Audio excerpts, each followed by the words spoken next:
Something's doing something. Yeah. Mother. Go. Whatever. Let's just go to the cemetery. That was kind of... You okay? Hurry. Get behind the tree.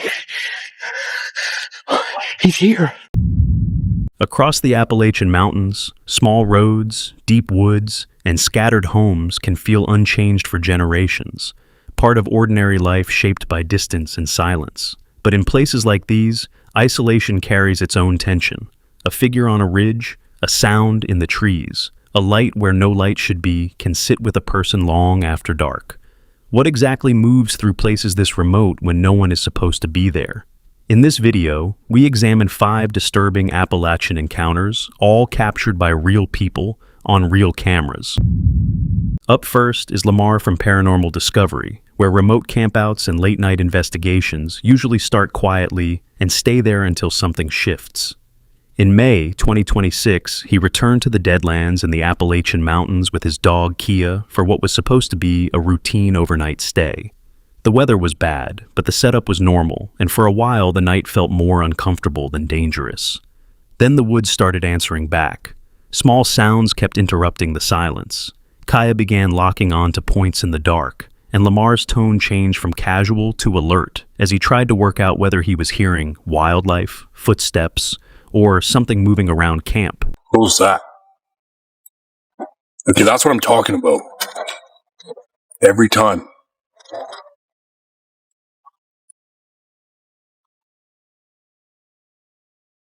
Okay, what the?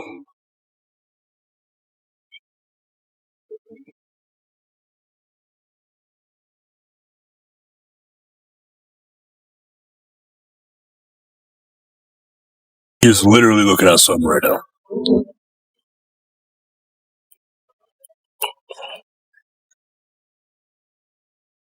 You're okay, baby. You're okay.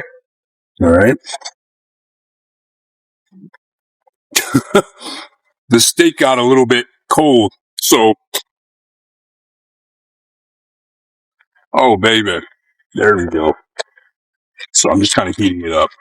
It's probably going to cook it a bit more, but that's all right.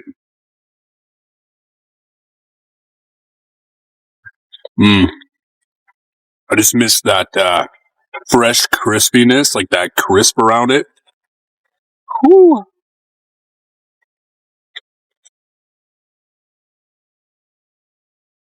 There we go.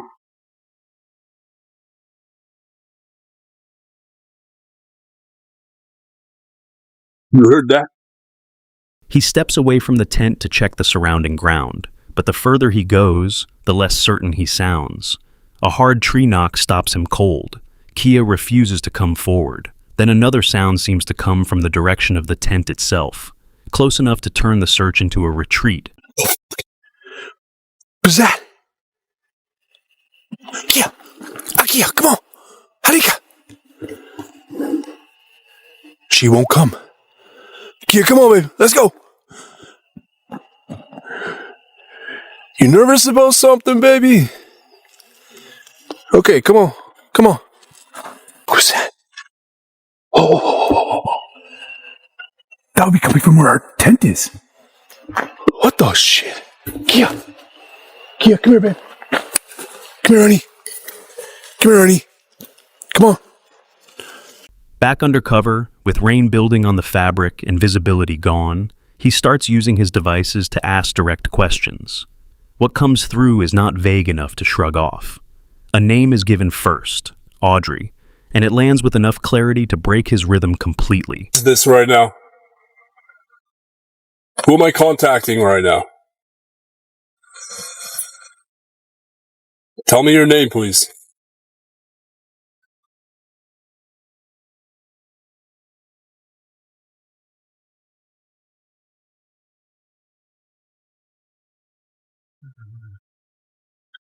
Audrey. From there, the responses grow sharper.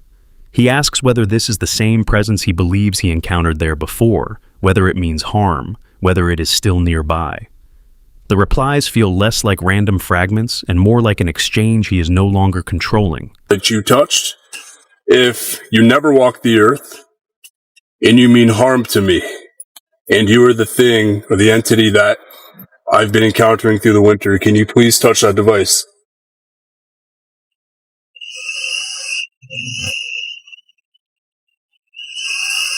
Oh, I'm getting the shivers, man. Can you touch it harder? Something's going on there. It's a blue light. Feels like something is on the outside of the tent now. And sometimes it feels like it's in. Felt like whatever was in here is now out. But it can change like that. Audrey, what are you? Do you have a form?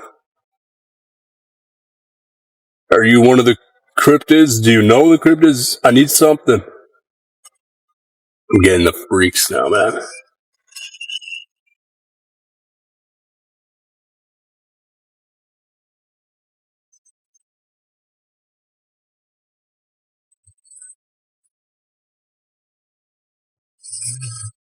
Be fearful. Audrey?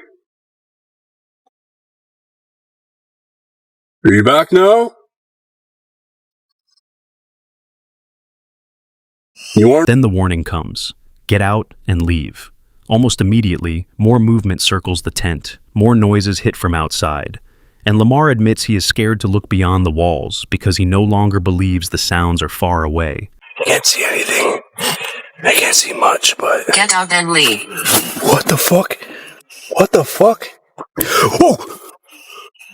Fuck was that? You heard that, right? Oh, shit. Yeah. What the fuck is this? What is this right now? Where the shit? Where the fuck is this thing? Where is it? I'm not even going out there, but it's somewhere. Arrest. What the fuck? Okay. Audrey? What are you doing? I feel like it's out there. The fucking shit, bro.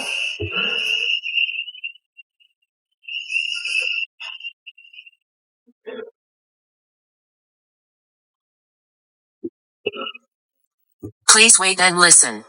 By the early hours, the fear has flattened into exhaustion, but it never resolves. The rain gets heavier, the devices keep reacting, and even when he decides to stop pushing deeper, the area around him still feels occupied. Whoa. The fuck? Yo.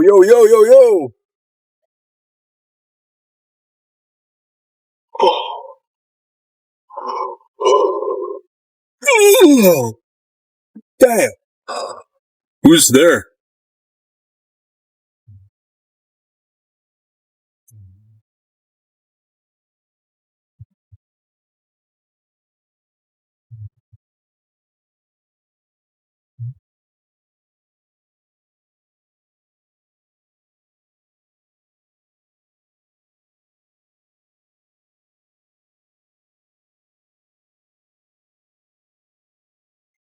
I'm sketching out, guys.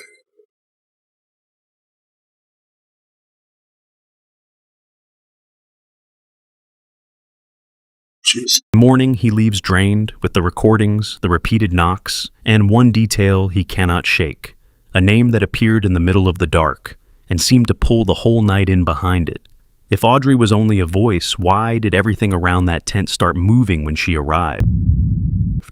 Now, Bear from Exploring with Bear, a channel known for remote camping, abandoned places, and late-night encounters in isolated terrain, begins what looks like a routine overnight search with his friend Doug in the Appalachian Mountains. In August 2024, deep in a cold, off-grid patch of wilderness, the night starts simply enough. An RV parked in the dark, a fire ring nearby, and two men walking into the woods expecting little more than sounds in the brush. Then the mood shifts. At first it is only uncertainty, a dark shape near the trail, a noise that may have been a growl, movement that never holds still long enough to identify. Okay, what now? What is on the side of the trail, bro? It's black. Hold on, let me get my bigger light out. You see something already? Right there, dude. Where is it? Is it gone? No, it's still there. Don't you? They keep going, calling into the trees, knocking rock against rock, testing the silence, and for a moment, the mountain seems to answer back. A faint knock comes from the darkness after their own, subtle but clear enough to stop both men in place. What does it sound like? It sounded like a rock plane, but it wasn't. Really? It wasn't real loud though. But it came from that way. Do it again. Hold on, yeah, I heard that. Okay, listen this time. That is when the night stops feeling open and starts feeling occupied. Minutes later, Bear catches something stranger, a shape, or what looks like a figure, low in the dark ahead, just long enough to register before it is gone. His voice changes immediately. He says he saw it move. Doug thinks he saw something too. Neither can explain what vanished in front of them. Weird, whatever, Raise like it up out a of little place. Sort of like in the middle where my light's Yeah, I at. see it. I don't know what that is. That's not coming up good on camera, but it looks weird. Is there, do you see eyes or like the two little things at the bottom? Right, yeah. What is that? Whoa. Is it moving? Did I just see a person in your camera? I was looking at your camera because you zoomed. I thought I seen a figure. Where'd that thing go? I just got... They press farther along the dry creek bed, and the tension hardens into fear. A heavy sound breaks through the trees. Then something appears to fly across the brush line with enough force to shake leaves and stop them cold. Bear says he saw it. Doug hears it. Whatever made that sound was large, close, and moving with intent. Hold on. What the heck? It was like a... I saw something go flying through there, dude. Did you? Yeah, I did. Oh, you got it on camera? I don't know if I... Man, I hope that sound... I hope they could hear that. That sucker was loud. They still do not turn back. Then the confrontation comes without warning. Another impact crashes in. Bear is struck in the face, and both men break into a blind run over rocks and brush, trying not to lose the trail, trying not to let their lights reveal where they are. Was that a rock? What was that? Ow, my face! Damn it. Go, man, don't stop. Man, if something's throwing something. Yeah.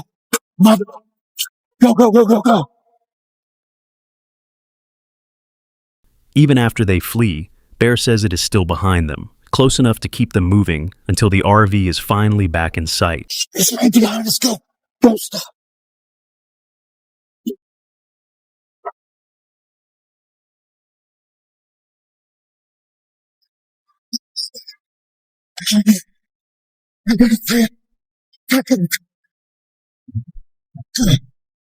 By 5:21 in the morning, they are at camp again, shaken, replaying the sounds, setting night vision cameras outside the CRV, and admitting that whatever followed them through that creek bed felt bigger than either of them.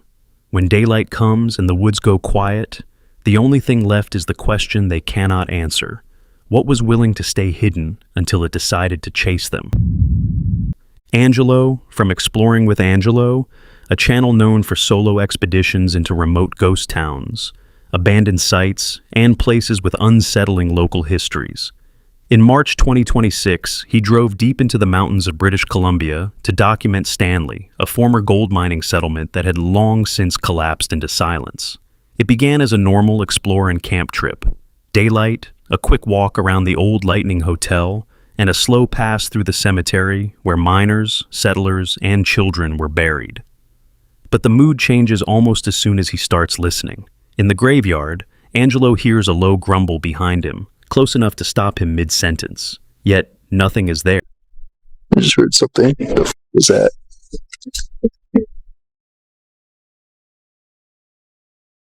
No, like I'm not even joking. It literally sounded like a bear. Where the hell is it though?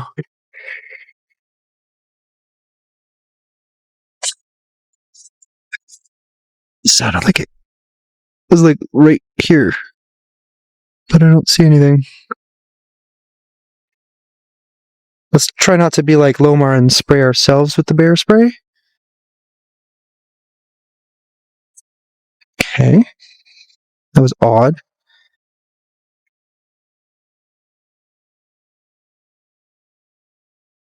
I legit heard like a... I hope the camera picked that up, but I legit heard like something, like kind of grumble almost directly behind. Later, from his camp, he hears what sounds like a woman screaming somewhere in the trees, followed by metallic pings, movement in the brush, and the sense that the quiet around him is becoming deliberate.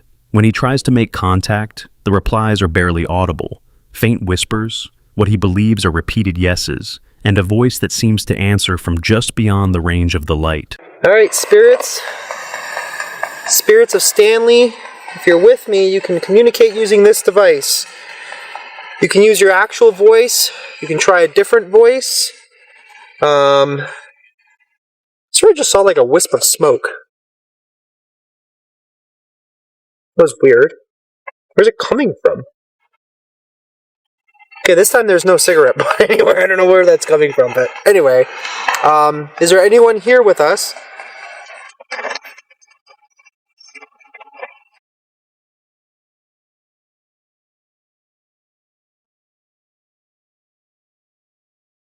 For a second, almost sounded like someone was mumbling.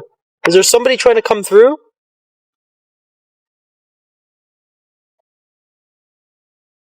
I swear I heard a yes! Like a whisper yes. Can you speak a little louder, please?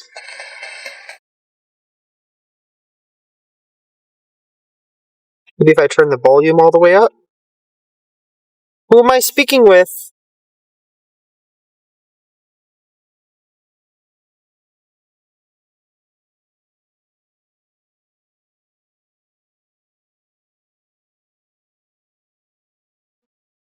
There is someone there. I can hear them.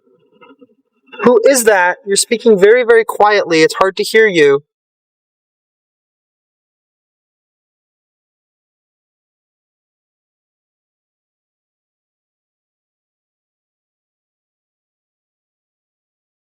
Are you from the town of Stanley? He leaves camp and heads back toward the cemetery, but on the road he sees something cross in front of him. Fast, shadowy, upright enough that he immediately rules out an animal. Something like run across the road, and it wasn't an animal. It was from a distance. I was just coming down the road. I wasn't recording. Because this battery needs to be changed shortly, so... What the... It looks like it ran towards the house. Or not the house, sorry, the hotel or whatever. He follows it to the hotel, where something begins moving inside the collapsing structure, knocking from within as he stands outside in the dark without his bear spray. Something just like... sounded like something moved in there.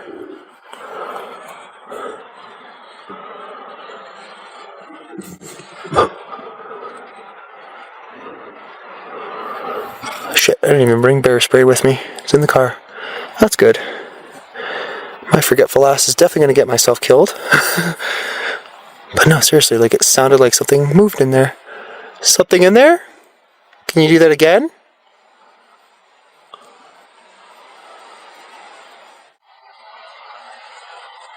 Oh. What the hell is that? Something's moving in there.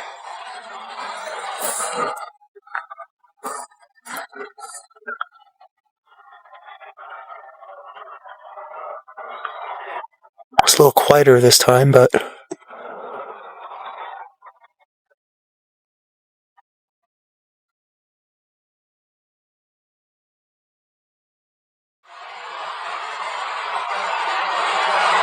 100% something inside of that house.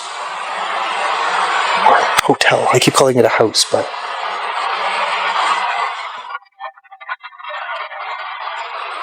Can you make your... By the time he returns to the cemetery, the fear is no longer abstract. He hears what sounds like a baby crying near the grave of an infant, Daisy Gardner, and the timing is precise enough to shake him. Okay, was it just me or did I just hear like a baby crying? It sounded like it was in that direction.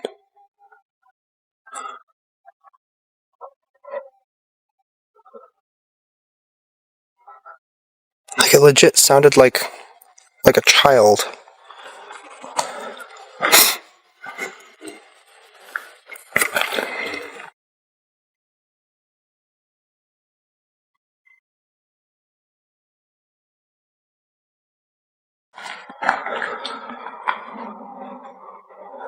Okay, now I kind of want to know. Oh, wait. There's the baby's grave literally right there. What the hell?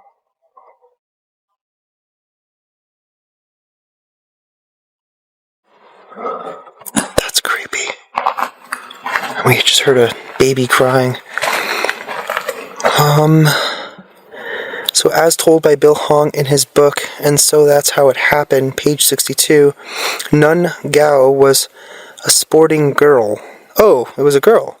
Better known as Old Potatoes. She lived with Wong Man Ding, nicknamed Caribou Jack, who walked from Yale all the way to Stanley in 1868. Damn, that is a long walk. He left for China in about 1928, and Nun Gao died just a few months before he left. Here is the only unexhumed Chinese grave in the Stanley Cemetery. Oh, wow. So it is literally the only body left. The rest were all moved. Okay, so I just heard a child crying again. What is that? There's literally no way.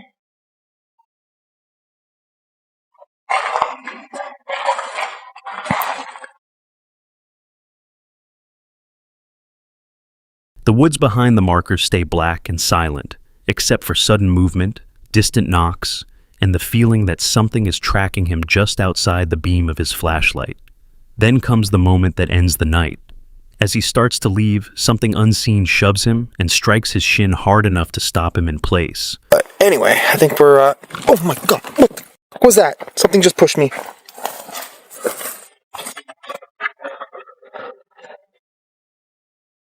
Something literally just pushed me. I don't see anything. There's literally nothing there. What the fuck was that? Ah! Mother! Oh! Ah! Dude! Oh! Oh, what the fuck was that? Oh! Mother! Something just, like, it hit me right in the shin. What the fuck? Ow! Oh! What the... Ah! Okay, I don't think whatever's here, I don't think it likes that I'm here right now. I'm sorry, I don't mean you any disrespect. I wasn't... If it's the miners, I didn't mean to, like, offend anybody. I don't think I said anything offensive, hopefully. Ow, man! What the... Something literally hit me in the shin. Ah! Like I could feel it. It's like stinging right now. No, I'm laughing, but it literally hurts. What the f*** was that? Angelo backs out, apologizing to whatever is there, abandons the idea of camping beside the cemetery, and decides to sleep in the car instead. Afterward, all he is left with is a pounding headache, a painful leg, and footage filled with sounds, shadows, and one direct physical hit he cannot explain. So what exactly wanted him out of Stanley? Dead Appalachia usually follows forgotten corners of the mountains, ghost towns, local folklore, and the things people claim still move through them after dark. In May 2026, the channel heads into the ruins of Shake Rag near Suck Creek, Tennessee, an old Appalachian mining settlement with a history of violence, bootlegging, and rumors of witchcraft.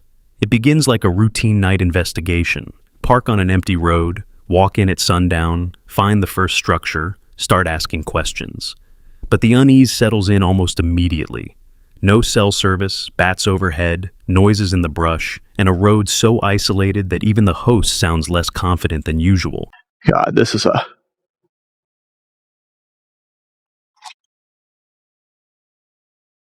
I'm already hearing noises, and I just got here. That bodes well. We're parking the car there. So I guess what I have to do, I'm not going to go up in there yet. I want to focus on these maintaining buildings first, and then we'll head up there. But for now, I got to find out where these buildings are first and foremost. God, this is a very eerie road. It's pretty isolated out here. There's no cell phones. The first building, the atmosphere shifts from uneasy to wrong. Fresh claw marks are cut low into the trees, sap still running, and a sulfur-like smell hangs in the air, while something moves just out of sight. Something has scratched this tree. These right here, something has peeled off the bark, as well as right here. And you can see those are claw marks. And this must have happened very recently, because look, all the wax and the sap from whatever did this to this tree is very fresh. This is all very wet sap. And now I have it all over my hands. Yay. Something's out here scratching up trees. There are bears around here. Bears, bobcats. And then, of course, you have the supernatural. You got dogmen, Bigfoot.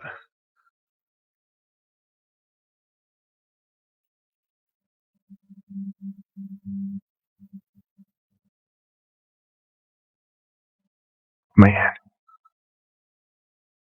Let's take a little peek inside here.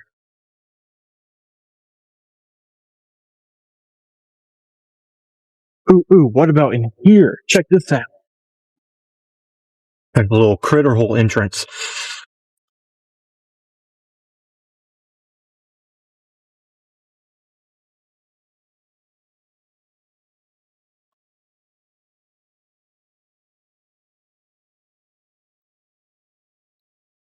Hold on, y'all. Hold on.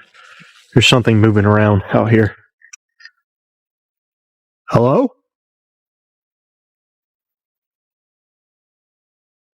I think it's probably a squirrel.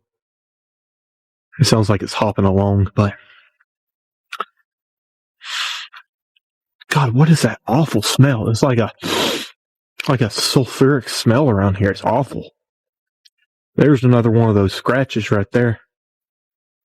They're all pretty close to the ground, so I don't think it's a bear. Bear like to kind of stand up on their legs and use their paws. Inside the ruin, there's a child's toy on the ground, stripped bark nearby, and just enough EMF activity to keep him from writing it off. He sits down, introduces himself, and invites anything there to answer. The reply is immediate, a hard knock from close range, then stronger interaction on the device, then silence the moment the question changes. Oh, shit. Most certainly a knock. Right here.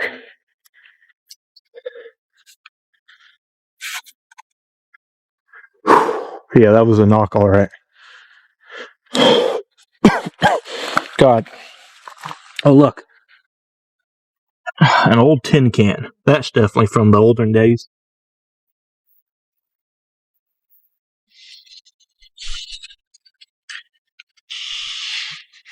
Was that you?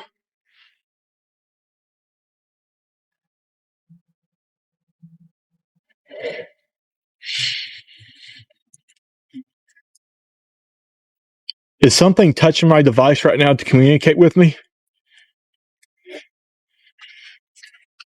Is something touching my device right now to communicate with me?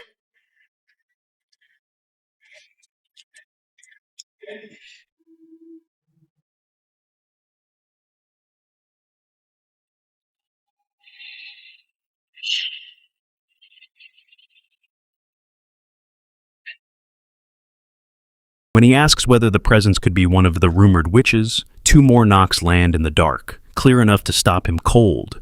That's, 2 knocks. Right there. 2 knocks. Whew, man. That chills your blood right there.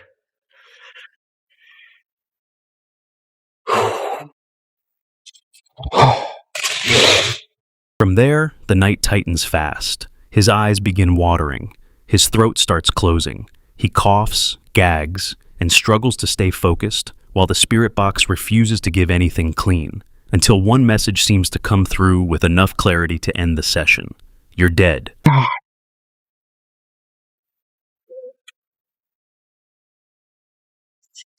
Dude, look, my freaking eyes are watering like crazy right now. I don't know why. Maybe just be allergies, but jeez. It burns.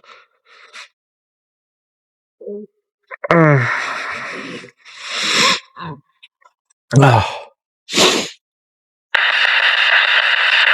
you in any way causing me to feel like this? Causing me to cough?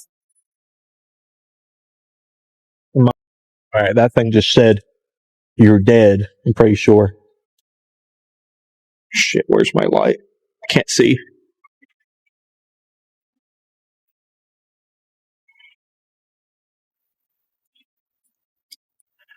Damn dog going off. God. I must be inhaling something around here. So I just keep coughing.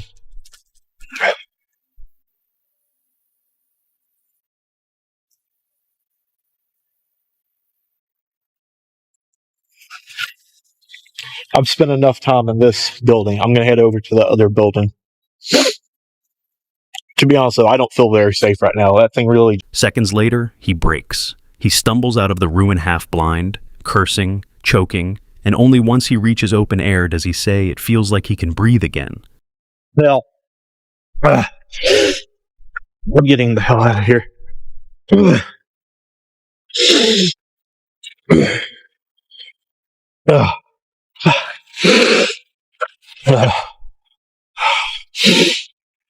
My eyes are watering like crazy. I can barely see. There's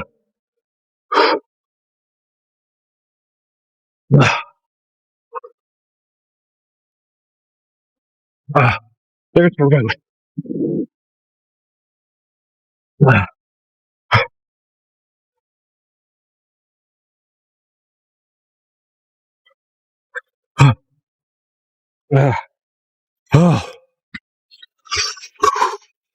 Oh God, it's like Even then, it isn't over. Near the second building, a thermal device picks up something large moving in the woods, close enough to block the rest of the investigation, and force the question of whether the threat is animal, human, or something tied to the first structure. Oh, there it is. Listen.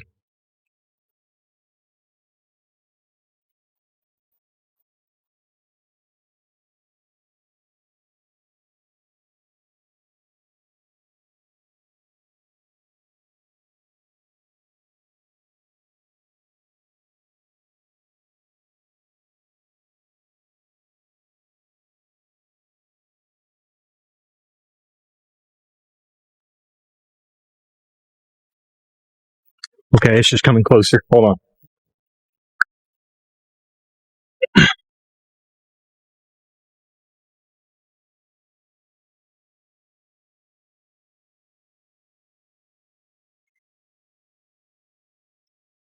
It's like right in there.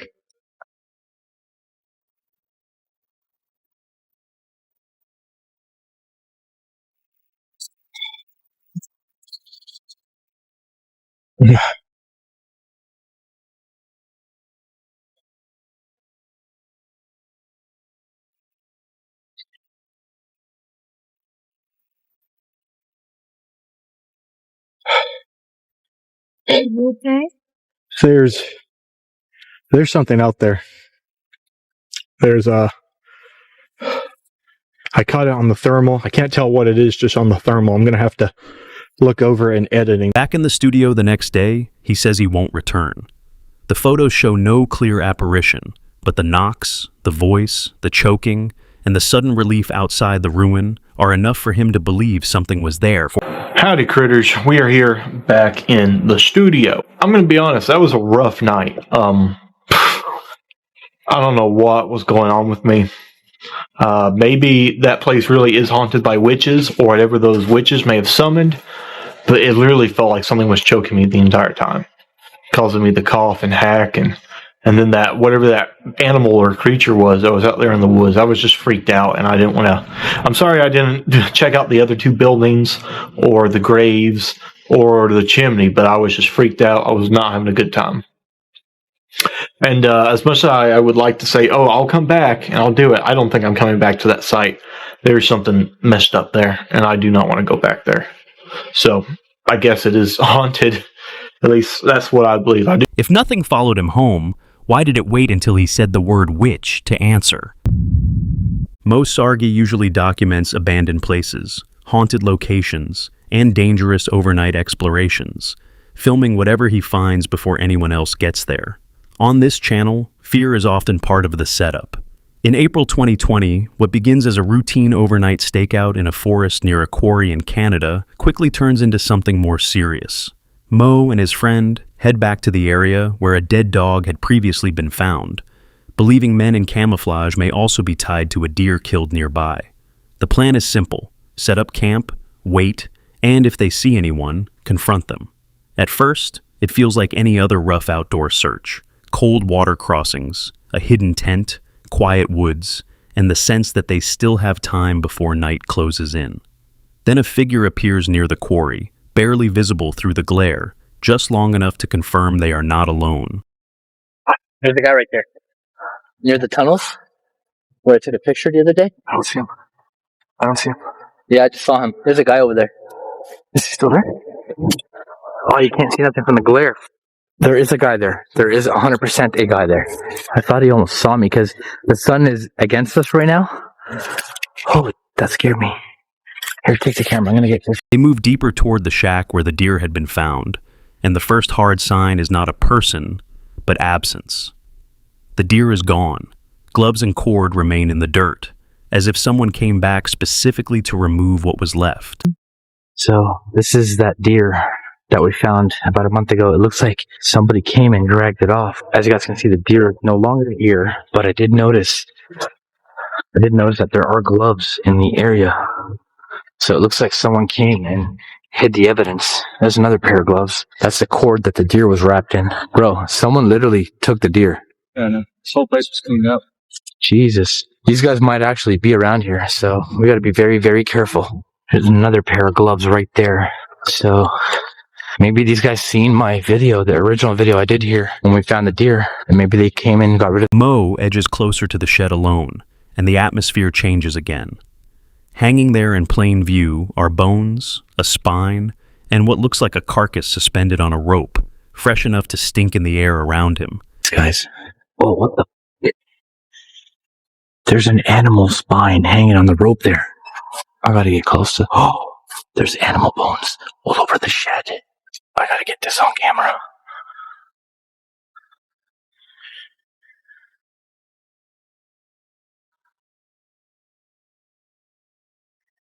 Guys, look at that. There's animal bones hanging.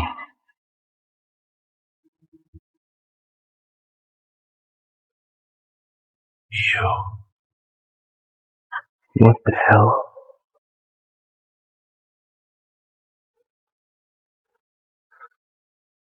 Okay, I'm getting really scared now.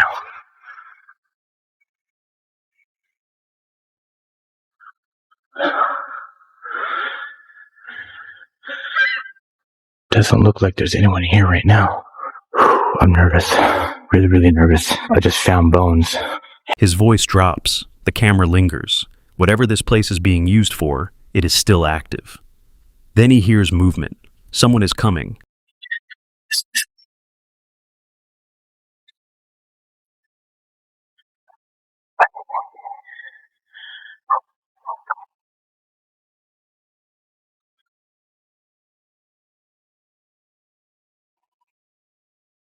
Who is that?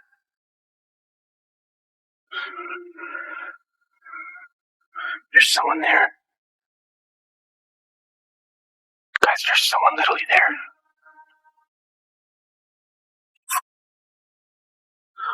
I'm gonna be very quiet. Moe hides and watches as a man in full camouflage walks straight to the carcass with a chainsaw in his hand, scanning the area as if he knows someone is nearby. Where'd he go? He just walked up to the carcass. I don't know what he's doing.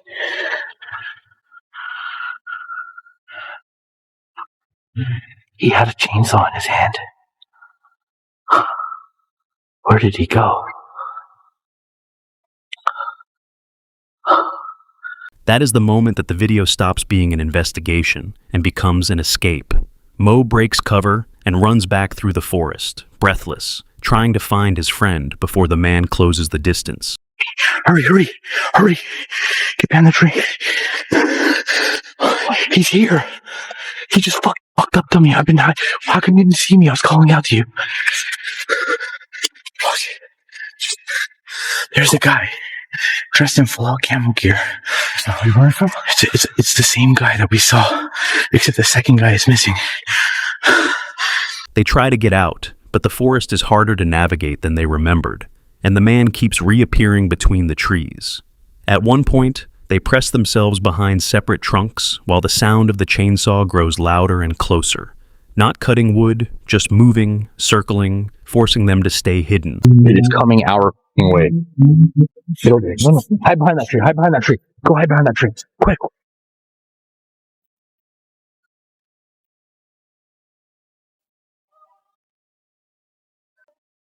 Oh no, he's coming this way. Oh no. No.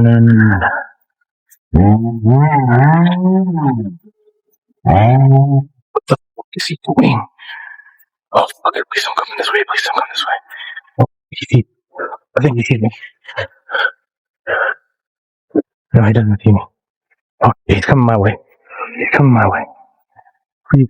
He passes within yards of them, sweeping the running saw as if to drive them off. They finally decide the confrontation is over. Rennie! Come to me right now. Quick. Come to me. Careful. Stay low and come to me. He doesn't see us. Come to me. You don't have any trees to cover you there. Come over here. Quick. Just get behind me. Quick. So, you know what he's trying to do? He knows we're here. He's trying to scare us off. Because he's just walking around swinging a fucking chainsaw. Yeah, of course I saw him. I filmed him. Did you really just ask me if I see him? He walked like inches away from me. I thought he was going to get me. He literally is swinging. They make it back to the tent, pack up fast, and leave, shaken and openly admitting they misjudged what they walked into. Yeah. Get the fuck out of here. We made it back to the tent. Yeah, let's just go. Let's just leave it. Yeah. So, that was really scary. Homeboy had a chainsaw. We came out here on the worst day ever. There was like a carcass by the shack.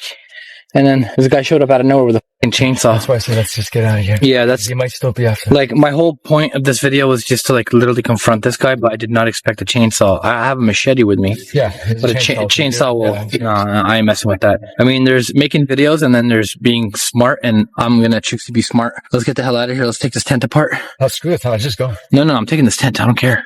I don't want him to know that we camped out here. We have to come back. By the end, all they really have is footage, bones, and one question that never gets answered. If that man was only trying to scare them away, what was he protecting in those woods? In places like Appalachia, the danger is rarely loud at first. It waits in the trees, on the road, and in the silence between one sound and the next. If this case stayed with you, consider liking the video and subscribing. Then follow me into the next story, where the dark feels just a little closer. Some places let you leave, some don't.